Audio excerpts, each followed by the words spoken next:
Assalamualaikum warahmatullahi wabarakatuh. Perkenalkan, nama saya Ferrari Ramadhan Putra Pratama dengan NIM 2024 10 10 10 05. Di sini saya akan menjelaskan tugas dari modul 6 data mining, yaitu K-means clustering. Di mana tugas di sini terdiri dari 3 bab, yaitu data preprocessing, modeling, dan opsional. Untuk yang pertama yaitu dari data processing. Nah, di sini yang seperti biasanya kita mengimportkan beberapa hal-hal yang diperlukan untuk melakukan modeling nantinya, dan juga untuk melakukan data preprocessing ini. Ada import pandas, navi, sequence, matplotlib, dan juga ada seperti ini, form sclaren, clustering, import comments, dan sebagainya. Selanjutnya, langkah yang pertama yaitu load datasetnya dan juga buang fitur yang tidak dibutuhkan. Nah, di sini saya meload datasetnya dengan menggunakan dengan membuat variabel bernama df dan diisi dengan pd read underscore csv, dan juga kopian path-nya. Selanjutnya, ketika kita tampilkan, maka hasil tampilnya akan seperti ini. Untuk isi dari data tersebut yaitu sebanyak 200 baris dan juga 5 kolom. 5 kolom terdiri dari customer ID, genre, age, annual income, speaking score. Selanjutnya, setelah kita ngeload datasetnya, lalu kita buang fiturnya yang tidak berfungsi atau tidak berguna dengan menggunakan drop. Di mana drop ini untuk menghapus kolom yang, atau untuk menghapus sesuai dengan yang dipanggil di sini. Di sini saya memanggil customer ID untuk dihapus dengan axis 1 dan in-place-nya sama dengan true. Jadi ketika kita run, tidak akan melakukan pergerakan atau tidak mengeluarkan output. Akan tetapi untuk mengecek eh, apakah terhapus atau tidak, kita bisa eh, menggunakan info df.info, yang mana nanti kita di sini bisa melihat berapa banyak kolom yang ada dan juga isi dari tabelnya apakah nul atau non nul, seperti itu, serta tipe datanya apa, gitu. Selanjutnya yaitu eh, cek tipe data masing-masing fitur dan encoding bila diperlukan. Nah, di sini sudah kita melakukan cek tipe data dan juga melihat apakah yang di drop itu sudah hilang atau tidak. Nah, di sini sudah terlihat. Nah, dan di sini masih terdapat objek tipe data objek, sehingga harus kita ubah ke integer. Nah, untuk melakukan perubahan itu, maka kita melakukan encoding fitur genre dengan eh, yang awalan kita memasukkan variabel, membuat variabel dengan isi processing.label encoder, yaitu dilanjutkan dengan data frame, yaitu yang diambil dari data yang atas. Nah, diambil dari data ini, lalu kita ambil nama kolomnya genre, lalu encode titik fit transform, lalu kita print terus genre.unique, maka hasilnya akan seperti ini, yang mana satu ini merupakan uh, untuk apa, untuk jenis kelamin male dan nol untuk female, seperti itu.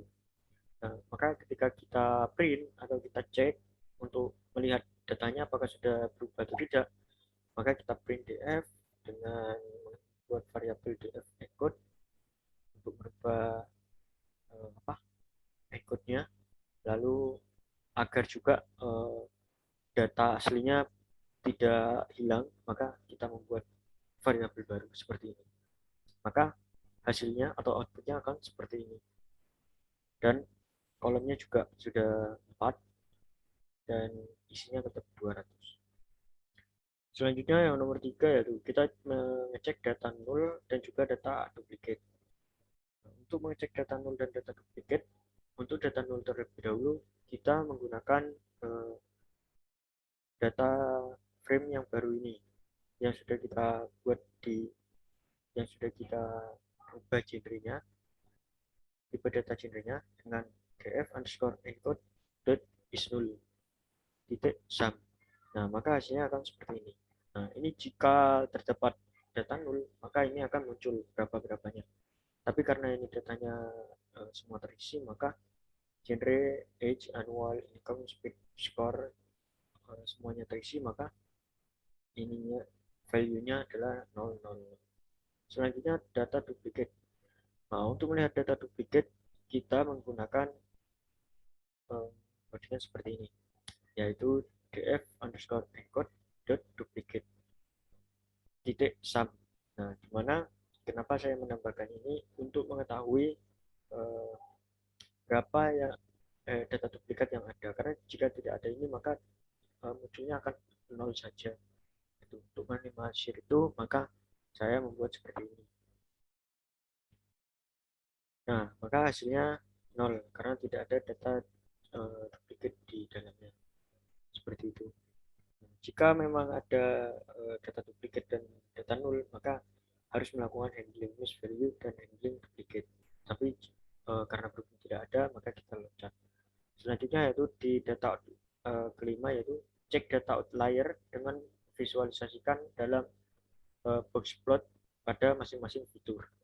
Nah, di sini saya sudah membuat untuk melihat atau mengecek data outlier dengan visualisasi box plot tiap fitur. Yang pertama yaitu masukkan plt.figur dengan figur size-nya 15,6. Ya, setelahnya sns.boxplot data sama dengan df encode. Nah, data di sini meminta dari df encode tadi di atas. Nah, seperti ini. Nah, dimasukkan, lalu kita beri title yaitu detecting outlier using boxplot, lalu kita plt show atau kita tampilkan. Maka hasilnya akan seperti ini. Nah, jika kita lihat di sini terdapat data outlier ya di bagian annual income, di mana dia melewati batas di sini, dia menonjol seperti itu. Nah, karena di sini terdapat data outlier, maka perintah ke-6 handling atau tangani outlier jika diperlukan. Nah, karena perlu, maka kita tangani dengan kuartil.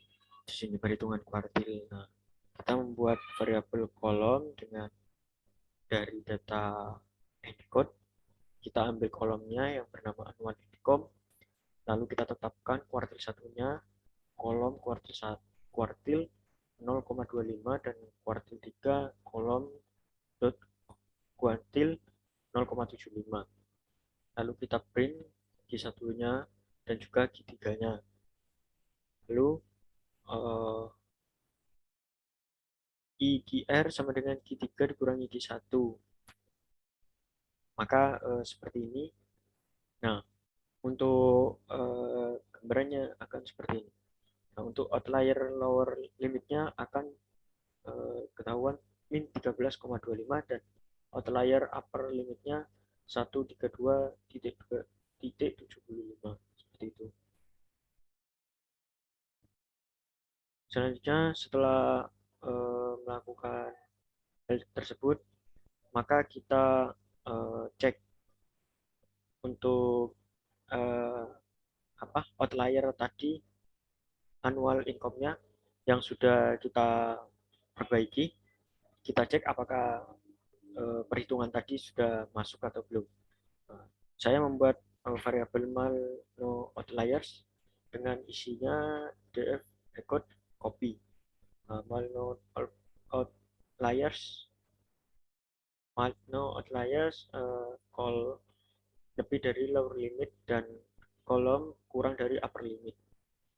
Selanjutnya kita buat plt figurnya dengan size-nya 15,6, sns-nya sns boxplot data sama dengan isinya max not materialize yang ada di sini, lalu kita show, maka hasilnya akan seperti ini.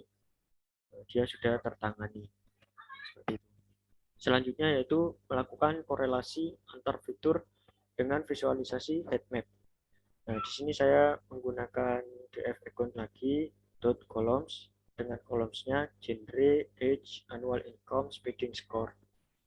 PD option display format dengan format seperti ini. Nah, df account core plt.figure dengan dengan size-nya saya membuat 10x8, dengan color-nya saya buat dengan warna merah. sns.heatmap dfd.core anode through gmap sama dengan color. Gmap sama dengan color untuk warna mapnya sama dengan color di sini kan warna, lalu kita show, maka hasilnya akan seperti ini. Selanjutnya yaitu setelah kita memvisualisasikan korelasinya, maka kita menormalisasi data menggunakan normalisasi antara standar atau min max. Di sini saya menggunakan min max. Untuk normalisasi min max yang pertama yaitu kita membuat variabel berupa min max underscore data dengan isi dari df input. Lalu kita buat variabel scalar sama dengan isinya min max scalar. Selanjutnya kita kita pecah atau kita deklarasikan di tiap-tiap kolom. Di kolom age, annual income, spending score, yaitu dengan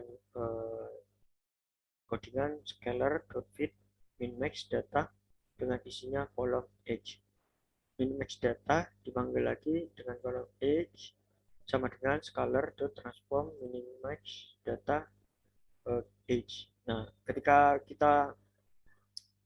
kita implementasikan atau aplikasikan kepada 3 kolom, yaitu annual income, speeding score, seperti itu. Nah, maka hasilnya akan seperti ini. Nah, kenapa genre tidak kita normalisasi? Karena genre sudah berjumlah kurang dari 1 dan lebih dari 0, seperti itu. Nah, maka untuk yang lainnya juga berlaku, karena ketika sebelumnya yang lainnya kan masih lebih dari 1 dan lebih dari 1 dan kurang dari 0. Maka yang perlu kita normalisasikan hanya 3 kolom saja. Seperti itu. Nah, selanjutnya setelah kita normalisasikan, maka kita menampilkan scatter plot. Nah, sebelum masuk ke clustering, maka kita menampilkan scatter plotnya. Nah, di sini saya membuat scatter plot awalan dengan membuat variabel visual sama dengan plt.figure dengan figure size-nya atau ukuran figurnya 14,12. Nah, di sini mengkombinasikan 4 atribut,